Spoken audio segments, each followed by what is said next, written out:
Jadi minggu lalu Pak Tommy sudah berkhotbah tentang kemerdekaan.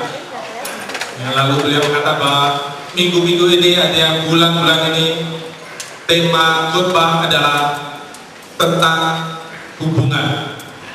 Ya. Jadi bulan Agustus bulan kemerdekaan, bulan September bulan hubungan. Nah, apa kaitan antara hubungan dengan kemerdekaan?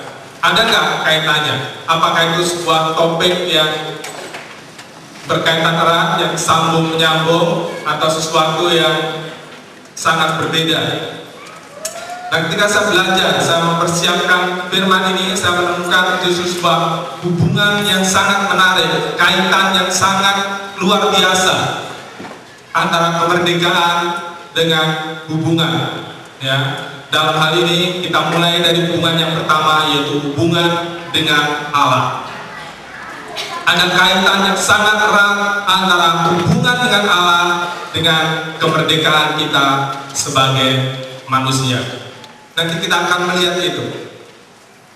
Ya, apa sebenarnya kemerdekaan yang sesungguhnya dan bagaimana hubungan dengan Allah berkaitan dengan kemerdekaan itu. Kemarin ya Pak Tommy berbicara tentang kemerdekaan. Apa arti kemerdekaan? Siapa masih ingat apa arti kemerdekaan? Proklamasi. Ya. Apakah merdeka itu kita berarti kita bebas dari setiap belenggu dan ikatan? Setuju? Ada yang katakan? Atau kalau kita mandiri, kita bisa menentukan nasib kita sendiri. Kita independence, berarti kita merdeka. Seperti itu, kita sudah lepas dari penjajahan bangsa asing, kita merdeka. Kita bisa menentukan nasib negara kita ini sendiri. Atau seorang dikatakan merdeka ketika dia sudah bisa bertanggung jawab atas kehidupannya. Dia menjadi dewasa dan bisa bertanggung jawab atas kehidupannya.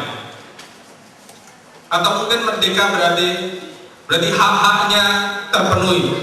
Ya, jadi kalau kita baca koran, lihat di TV, baca-baca di internet, banyak sekali pembicara tentang hak.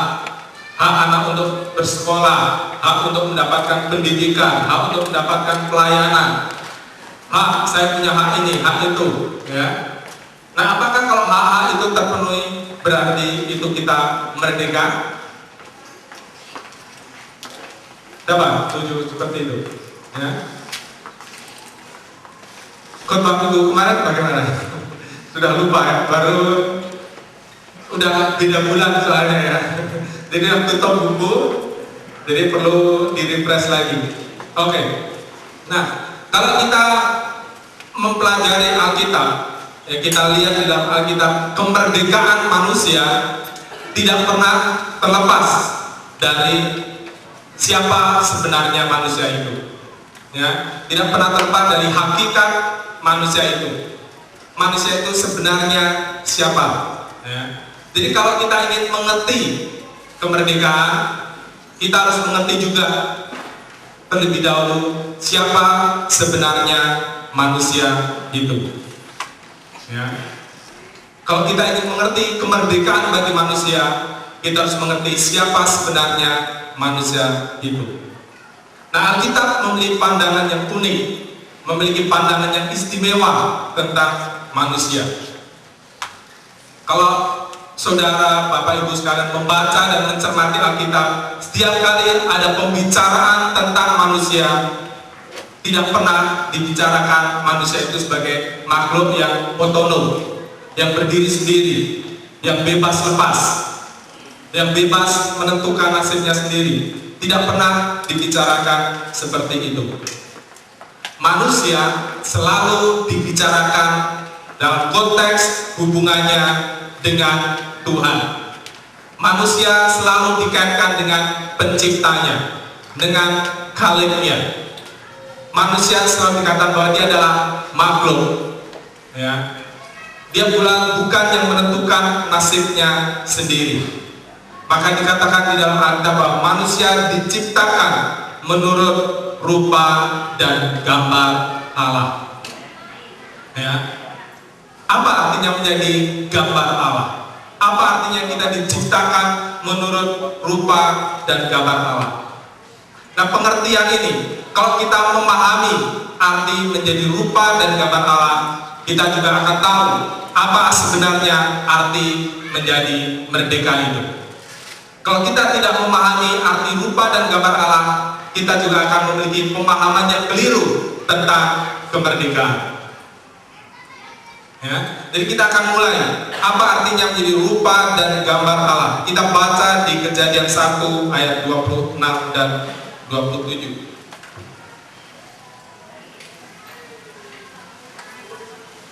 Kejadian 1 ayat 26.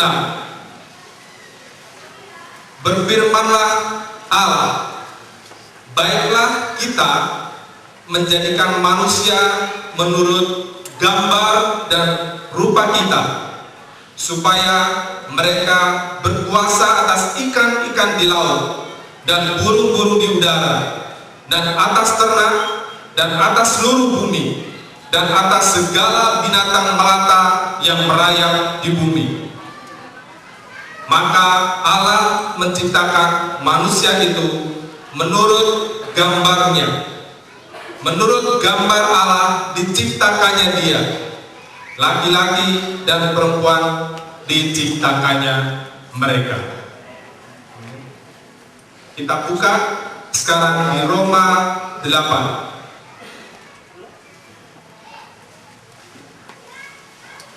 Roma 8 ayat 29.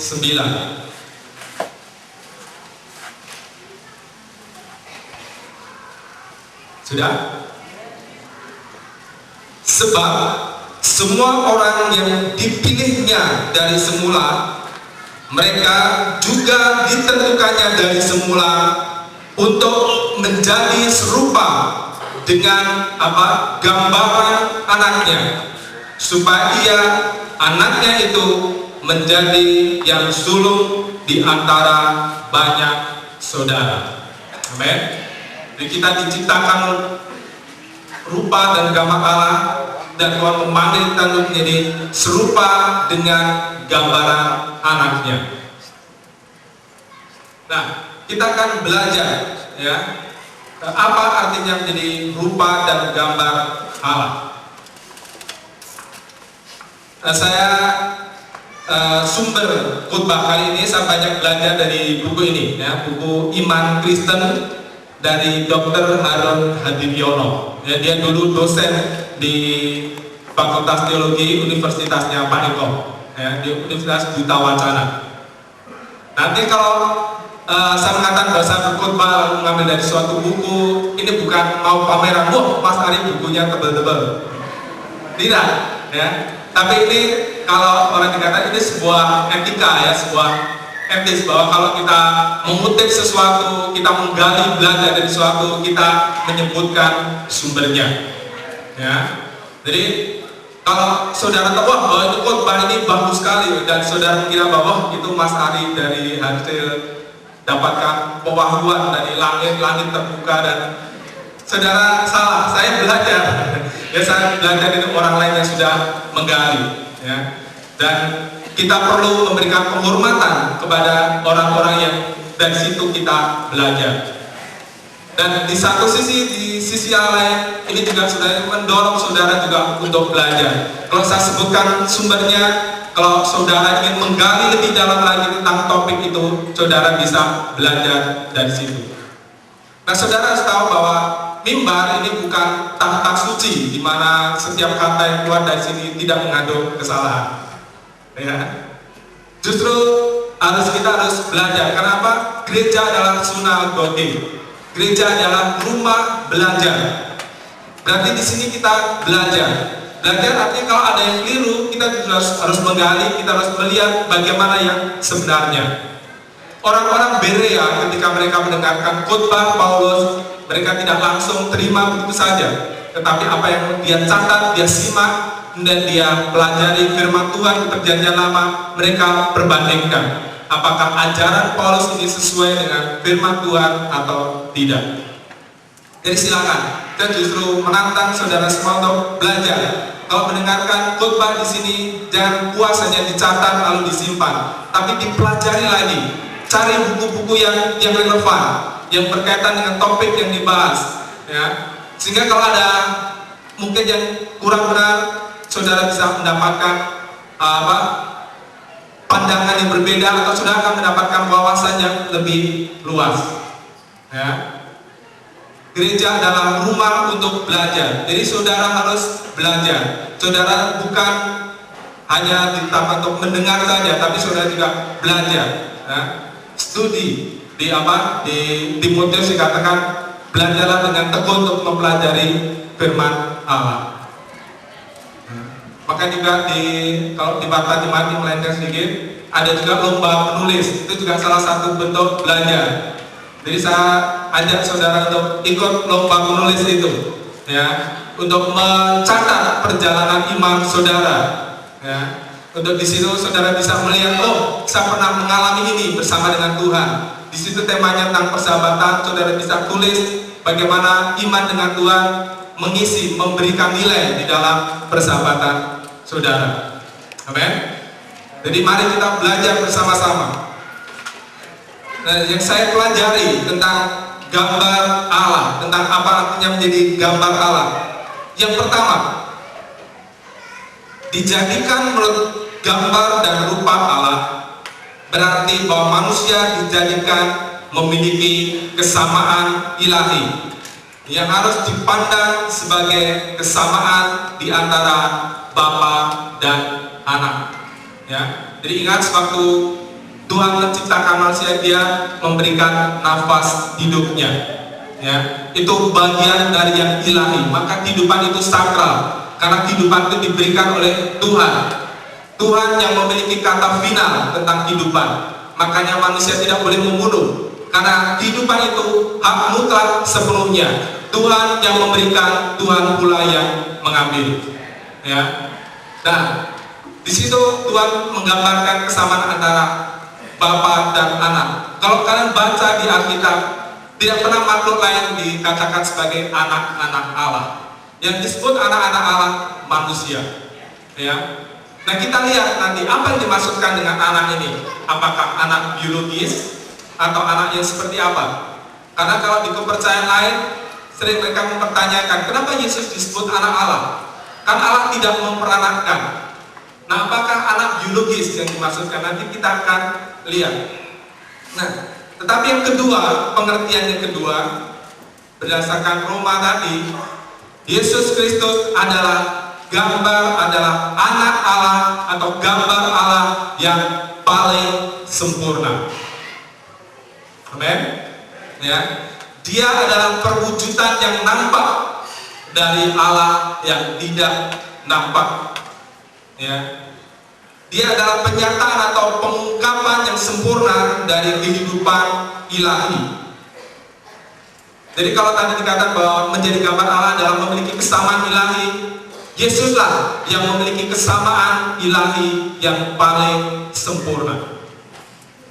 Maka tadi dikatakan di Roma, Tuhan mau kita menjadi serupa, menjadi segambar dengan gambaran anaknya.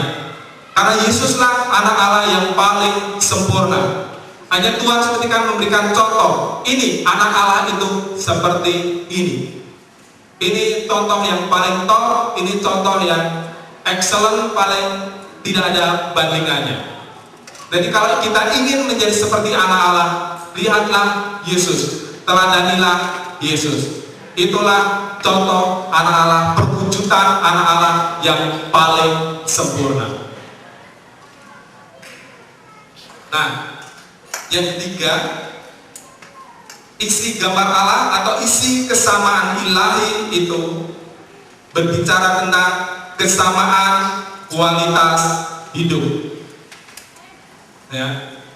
Jadi ini berbicara tentang panggilan Tuhan di dalam kehidupan kita. Manusia dipanggil untuk hidup, untuk berjalan sesuai dengan kehendak Allah.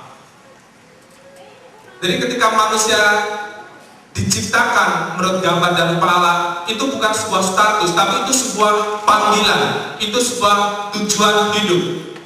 Ya, sama seperti ketika seorang anak dia lahir lalu diberikan nama. Nama itu biasanya adalah doa dari orang tuanya. Demikian juga ketika manusia diciptakan dan Tuhan mengatakan bahwa kau diciptakan menurut rupa dan gambar Allah, itulah doa Allah bagi manusia, itulah panggilan Allah bagi manusia, itulah tujuan hidup yang ditetapkan Allah bagi manusia. Tujuan hidup itu berarti manusia harus mencerminkan hidup ilahi di dalam hidupnya sehari-hari. Ya. Maka tadi contohnya adalah Yesus Kristus. Dia segala sesuatu yang dia lakukan, dia katakan bukan dari diriku sendiri, tetapi dia melakukannya karena ketaatan kepada Bapa. Setiap hal yang dia lakukan. Ya. Kalau setelah manusia jatuh dalam dosa, kualitas hidup ini disebut sebagai hidup yang baru, sebagai manusia yang baru. Tetapi sebenarnya inilah panggilan manusia yang orisinil, panggilan manusia yang asli, yaitu menjadi serupa dengan gambar Allah, mencerminkan kehidupan yang ilahi setiap hari. Nah, karena itu suatu panggilan, rupa dan gambar itu adalah panggilan, terlaksananya, terwujudnya, yang menjadi realitasnya di dalam kehidupan kita bergantung kepada apa? Kepada sikap manusia terhadap Tuhan Allah. Ya. Bergantung pada respon kita terhadap panggilan itu. Bergantung pada seberapa serius kita menerima dan menyambut panggilan Allah itu. Jadi panggilan itu bukan sifat yang inherent, bukan sifat bawaan. Wah, memang sudah gawat ya. Begitulah kita akan dengan sendirinya mencerminkan kehidupan ilahi. Tidak, itu sesuatu yang harus diusahakan. Itu sesuatu yang kita harus tanggapi. Itu sesuatu yang kita harus lakukan dengan kesadaran penuh. Ya. Dengan kata lain, panggilan untuk hidup sesuai dengan kehendak Allah hanya mungkin dipenuhi jika manusia hidup di dalam hubungan kasih dengan Tuhan Allah. Amin. Jadi sejak semula Tuhan menginginkan hubungan. Tuhan menginginkan ada hubungan yang penuh kasih. Maka dia menggambarkan hubungan antara Allah dengan manusia sebagai hubungan antara Bapa dengan Anak. Dan yang paling mendasar dari hubungan itu adalah kasih. Ya, ada dua power, dua kekuatan yang paling besar di dunia ini yang membuat orang bergerak. Pertama adalah kasih, yang kedua adalah ketakutan. Kita bisa bergerak karena takut, karena diancam, karena takut neraka, karena takut dihukum, karena takut kekurangan, karena takut tidak gaul, lalu kita melakukan sesuatu. Tetapi ada dasar yang lebih kuat dan lebih orisinil, lebih teguh, lebih kekal, yaitu kalau kita bergerak karena kita mengasihi Allah, karena kita memiliki hubungan kasih. Ini yang Tuhan inginkan, ini yang Tuhan mau. Ya, karena dengan hubungan kasih itu akan mengubah kita, itu akan mentransformasi kita. Kehidupan Allah akan dipancarkan di dalam kehidupan kita. Ya, hanya kalau kita tidak memiliki hubungan dengan Tuhan, kita akan memancarkan kualitas kehidupan yang lain, yang berbeda. Nanti kita akan lihat. Nah, dengan demikian kesimpulannya, hakikat manusia, panggilan manusia, bahwa manusia adalah gambar dan rupa Allah, berarti Tuhan mau manusia menjadi sekutunya. Tuhan mau manusia menjadi sahabatnya. Ya, tadi kita nyanyi He calls me friend. Ya, nah itu artinya sangat dalam. Ya, kalau kita merenungkan sungguh-sungguh, apa artinya menjadi sahabat Allah? Apa artinya menjadi sekutu Allah? Di ayat yang selanjutnya kita bisa membaca bagaimana Tuhan mau manusia memenuhi bumi, berkuasa, berkembang biak, ya, berkuasa atas sepenuhnya. Dengan kata lain, itulah dengan menjadi sekutu Allah, Tuhan mau gambarnya, kehidupan ilahnya tersebar di seluruh dunia, berkuasa, kemuliaannya memenuhi bumi ini. Amin. Hanya Tuhan mau memakai manusia.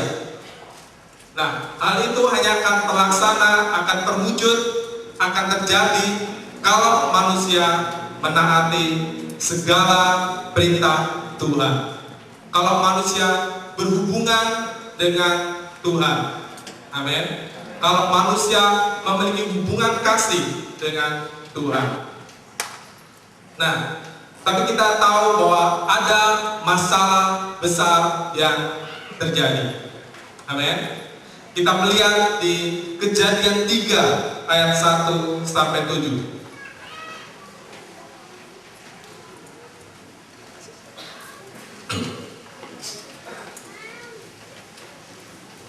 Ya, ketika Tuhan memanggil anak-anak, pemangku dan mengatakan barang siapa memiliki iman seperti anak-anak, dia akan masuk dalam kerajaan surga. Nah, iman seperti anak-anak ditandai dengan trust, suatu keyakinan yang penuh, sebuah kasih yang tulus, yang apa adanya.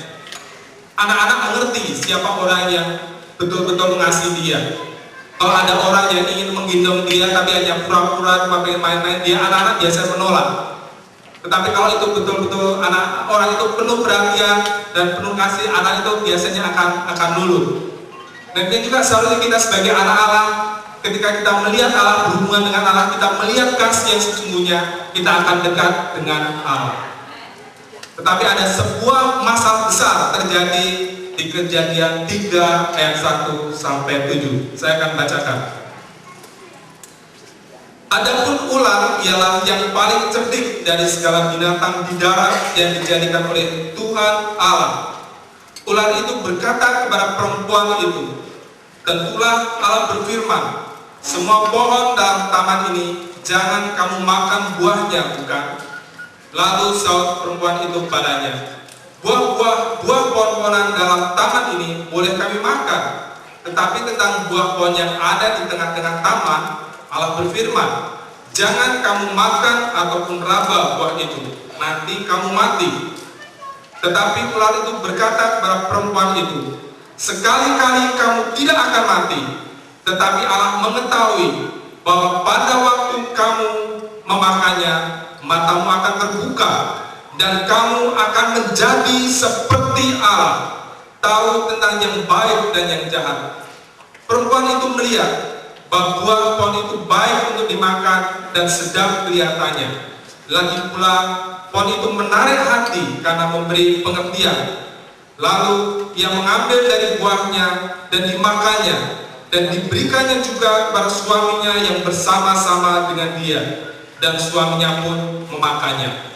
Maka terbukalah mata mereka berdua, dan mereka tahu bahwa mereka telanjang. Lalu mereka menyemat daun pohon ara dan membuat cawan. Nah, kita akan lihat rangkaian apa sebenarnya yang terjadi dengan pencobaan ular atau iblis di Kejadian 3 ayat 1 sampai 7 ini. Kita akan lihat bahwa ada 3 senjata yang dilemparkan iblis untuk menggoda manusia. Yang pertama, ular menimbulkan keraguan. Apa? Ragu-ragu. Ular mendorong manusia untuk mempertanyakan firman Allah. Tentulah Allah berfirman, semua pohon dalam taman ini jangan kamu makan buahnya, bukan? Firman Allah adalah ya dan amin. Firman Allah bukan. Firman Allah tidak perlu dipertanyakan. Firman Allah adalah ya dan amin. Tetapi iblis memberikan tanda tanya pada firman Allah itu. Tembakan pertama, dor. Ya. Ini sering kita alami kan, ketika kita mendengarkan firman Allah, bukannya ya dan amin, tiba-tiba muncul tanda tanya besar. Betul nggak? Tidak, oke. Jadi kita oke, pada artinya ya dan amin. Kalau kita mendengarkan firman Allah, ya dan amin. Kalau mulai muncul tanda tanya, berarti tengok ke sebelah, ada ular di situ. Ya. Jadi peluru pertama yang dilemparkan iblis adalah apa? Keraguan. Peluru yang kedua, ketidakpercayaan atau menganggap bahwa Allah itu berdusta, atau menganggap bahwa Allah itu tidak betul-betul memberikan yang terbaik. Tuhan menyimpan sesuatu, Tuhan menyembunyikan sesuatu dan tidak memberikan yang terbaik pada manusia. Iblis mengatakan, sekali-kali kamu tidak akan mati, tetapi Allah mengetahui bahwa pada waktu kamu memakannya, matamu akan terbuka dan kamu akan menjadi seperti Allah, tahu tentang yang baik dan yang jahat.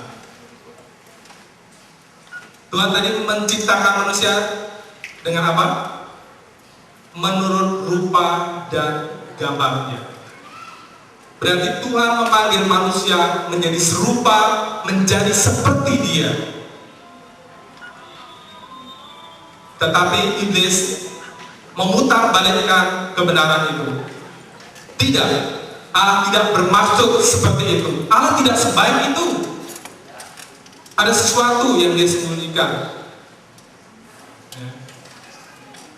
Sering kan itu muncul di dalam diri kita. Ketika kita menerima janji Tuhan, janji itu tidak kunjung terpenuhi. Oh kayaknya Tuhan ini kok enggak terpenuhi juga janjinya.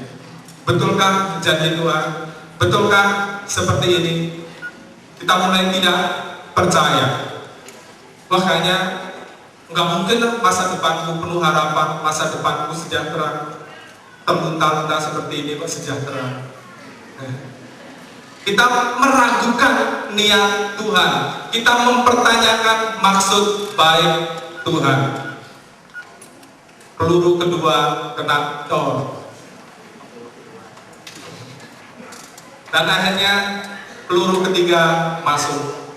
Peluru ketiga adalah keinginan. Perempuan itu melihat bahwa buah itu baik untuk dimakan dan sedap kelihatannya. Lagi pula pohon itu menarik hati karena memberi pengertian. Begitu kena peluru ketiga ini, begitu muncul keinginannya, langsung menyusul pelanggaran. Pelanggaran pun terjadi. Ya. Nah, buah yang tadinya biasa-biasa, buah yang mungkin tidak ada bedanya dengan buah-buah lain di taman itu. Hanya mereka bisa menikmati sekian banyak beragam buah yang luar biasa. Tetapi ketika iblis menanamkan keraguan, menanamkan ketidakpercayaan, mengarahkan keinginan mereka pada satu buah itu menjadi begitu menarik, begitu memikat, begitu menggiurkan, sampai ngeces, ya. Artinya tadinya biasa-biasa, mulanya biasa-biasa saja, tetapi begitu dilihat terus, dipandang terus, kok jadi berdesir ya hati kita. Jadi pengen, gitu, muka pengen, Oke. Nah, apa yang membuat menarik? Karena iblis menjanjikan buah itu akan memberi pengertian. Iblis menjanjikan buah itu akan menjadikan mereka seperti Allah. Oh ini toh caranya menjadi seperti Allah itu. Oh Allah nggak menunjukkan caranya sih. Kita disuruh jadi rupa dan gambarnya, tapi gimana caranya? Oh ini toh, makan buah ini dan jadi seperti Allah.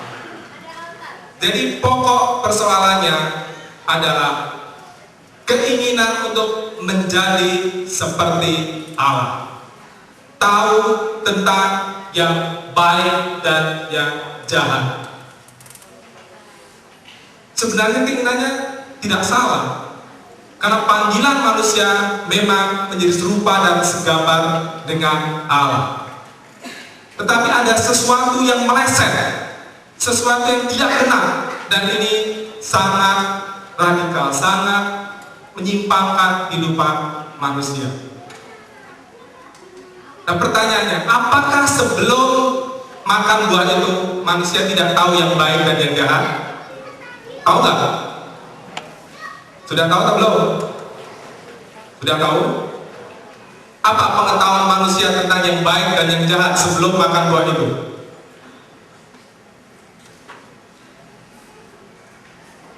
Ya.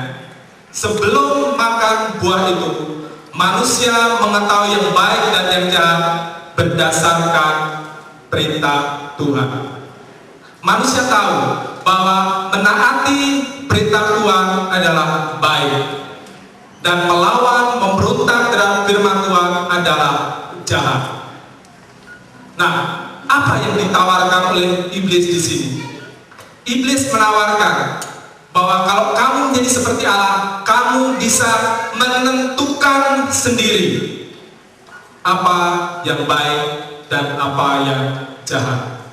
Di luar perintah Tuhan, di luar firman Tuhan, manusia menjadi hakim. Next. Ya, jadi manusia menentukan sendiri. Jadi ini baik nggak ya? Kita tidak melihat lagi apa kata firman Tuhan, apa kata Tuhan, tapi kalau hatimu mengatakan baik, just do it. Ya. Kita menjadi hakim, kita menjadi penentu, kita menjadi pengambil keputusan. Itu yang membuat buah itu menjadi sangat menarik. Siapa yang tidak seperti itu? Ini menggoda kita semua. Kita semua ingin mengambil keputusan, kita semua ingin menentukan segala sesuatu sesuai dengan keinginan kita sendiri. Kita tidak terlalu peduli dengan firman Tuhan, dengan kebenaran firman Tuhan. Kalau kita rasa baik, kita lakukan. Yang apa yang kita anggap jahat, kita jauhi. Tapi kita tidak betul-betul melihat apa yang Tuhan katakan baik dan yang Tuhan katakan jahat. Jadi dengan kata manusia ingin bebas, ingin merdeka dari pemerintahan Tuhan, dari pimpinan Tuhan, dari aturan Tuhan. Tetapi tragisnya, justru dengan membebaskan diri dari kehendak Tuhan, manusia menjadi budak. Ya. Dengan membebaskan diri, dengan menolak menjadi anak Allah, manusia menjadi anak iblis. Dengan menolak menjadi hamba kebenaran yang memerdekakan, manusia menjadi hamba dosa yang mematikan. Dengan menolak kemerdekaan dari Allah, manusia jatuh dalam perbudakan dalam dosa. Ya, kita minta tim musiknya maju. Nah, jadi kemerdekaan, apa kemerdekaan? Apa sesungguhnya kemerdekaan itu? Kemerdekaan adalah sederhana. Saudara memiliki hubungan yang benar tidak dengan Tuhan. Kemerdekaan tidak berbicara, oh kita bisa menentukan hak-hak kita. Kita bisa bertanggung jawab atas hidup kita sendiri. Kita bisa bebas dari pengaruh orang tua, pengaruh lingkungan. Tidak. Tetapi kebebasan berarti berbicara tentang apakah kita mengasihi Tuhan dan menaati Dia. Ya. Sejak semula Tuhan mau hubungan antara manusia dengan Dia adalah hubungan kasih karunia. Artinya bukan hubungan berdasarkan amal perbuatan. Tadi yang dikasih contoh bagus sekali tentang anak muda yang kaya itu. Saya tidak berzinah, saya tidak membunuh, saya tidak mencuri, saya tidak bersaksi dusta. Orang muda itu dia pikir bahwa dengan amal ibadahnya dia punya hubungan yang baik dengan Tuhan. Sangat jauh. Ya, jadi hubungan dengan Tuhan sangat berbeda dengan amal ibadah. dengan perbuatan, dengan apa? Tidak. Tetapi hubungan kasih karunia. Ya. Nah, inilah sekarang. Hanya kalau kita dipenuhi dengan keraguan, dengan ketidakpercayaan, dengan keinginan, kita selalu ingin menentukan nasib kita sendiri, menentukan apa yang baik dan benar dengan keputusan sendiri. Berarti sebenarnya kita justru terbelenggu. Kita merdeka sewaktu kita menjadi anak Allah. Pilihannya hanya satu. Di luar itu kita akan menjadi anak iblis. Dan iblis tidak pernah memerdekakan. Dia sejak semula adalah pembunuh manusia. Ya. Maka perintah di Kejadian 2 ayat 17 itu sebenarnya bukan apa, itu adalah sebuah perintah menuju kehidupan. Pilihannya hanya satu, kematian. Jadi Tuhan mau kita mengambil jalan kehidupan itu. Misalnya ada satu contoh tentang bagaimana seorang dia memiliki hubungan dengan Tuhan yang begitu luar biasa. Namanya Joe. Ya. Joe adalah seorang pemabuk. Saudara bisa bangkit berdiri. Joe seorang pemabuk dan dia berada di panti rehabilitasi. Dan dia paling kacau.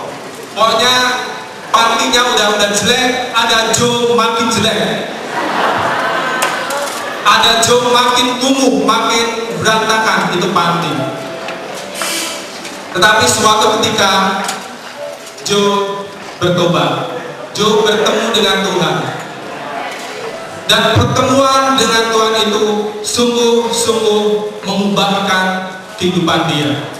Dia betul-betul mengalami perubahan yang radikal. Dia menjadi orang pelayan yang paling penuh kasih, paling lembut di panti itu. Jadi dia melayani di panti itu. Ya, dia mau, kalaupun bisa disuruh untuk membersihkan WC. Kalau mungkin ada pemabuk yang muntah-muntah, dia yang membersihkan muntahannya. Dan dia lakukan, dia tidak bersungut-sungut. Kalau mereka mengadakan dapur umum dan menyediakan makanan untuk orang asing, Joe yang akan melayani dengan luar biasa. Ya. Dan dia juga melayani kalau ada orang-orang yang menginap di situ. Jadi orang melihat sebuah perubahan yang sangat radikal di dalam diri Joe. Nah, suatu ketika kepala panti itu mengadakan kebaktian. Dia beritakan firman Tuhan, dia beritakan Injil, dan pada akhir kebaktian dia menantang orang. Siapa yang ingin berubah, siapa yang ingin dijamah dengan Tuhan, silakan maju ke depan, akan didoakan. Dan tahu ada satu orang yang mendengar berita itu dan dia bangkit, dia maju ke depan sambil menangis. Dia berteriak-teriak. Kamu tahu apa yang dia teriakkan? Tuhan, ubahlah hidupku. Jadikan aku seperti Joe. Jadikan aku seperti Joe. Jadikan aku seperti Joe. Jadi teriak terus maju. Hanya kepala panti itu mendekati orang itu dan membisikkan, daripada kamu berdoa untuk menjadi seperti Joe, lebih baik kamu berdoa jadikan aku seperti Yesus. Lalu orang itu tergerak ya. Dan dia bertanya, apakah Yesus seperti Joe? Oke. Jadi saudara mengerti? Tuhan mau kita menjadi seperti anak Allah. Itulah kemerdekaan kita. Ketika kita mengasihi Tuhan, kita menaati perintah-perintahnya, itulah kita merdeka. Bukan ketika kita bisa bebas melakukan apa saja. Bukan ketika kita bisa menentukan apa yang baik dan yang jahat. Bukan ketika kita tidak lagi diikat oleh panggilan apa-apa, tidak. Tetapi sewaktu kita menjadi serupa dan segambar dengan Allah. Mari silakan. Mari kita angkat hati kita ke hadapan Tuhan.